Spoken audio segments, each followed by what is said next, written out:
Comment surmonter l'anxiété pour trouver la paix? C'est la question qu'on explore ensemble. Au fond, si tout est entre les mains de Dieu, pourquoi s'inquiéter?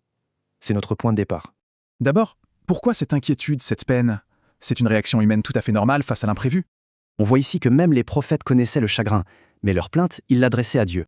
La clé de la tranquillité, elle se trouve dans la connaissance de Dieu. Voyons ça de plus près. D'abord, Al-Alim, l'omniscient. Absolument rien ne lui échappe, ni la douleur, ni les peurs. Ensuite, Al-Hakim, le sage. Tout ce qui arrive, même une perte, relève de sa sagesse parfaite. Et enfin, Al-Qawi, le Tout-Puissant. Son savoir est lié à un pouvoir d'action absolu. Il sait, il est sage, et il est puissant. Voilà pourquoi le cœur peut enfin être en paix. Mais alors, comment cette confiance se traduit-elle dans les faits? Par exemple, par cette phrase « Dieu me suffit ». Face à la menace, on s'attend à la peur. Mais pour les croyants, ça a augmenté leur foi. Cette histoire l'illustre bien. On a demandé à un bédouin qui nous jugera au jour du jugement. Sa réponse, toute simple, Dieu. Il a conclu « Alors, on est sauf. De lui, on n'a toujours connu que le bien. » Ce principe de soumission, on le retrouve partout, dans l'univers entier, pas seulement chez l'être humain. Pensez au feu, devenu frais pour Abraham.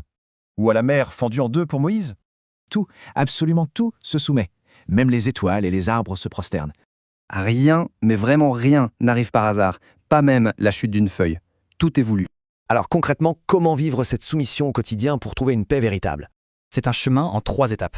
Réfléchir aux signes, se souvenir de Dieu et lui confier toutes ses affaires.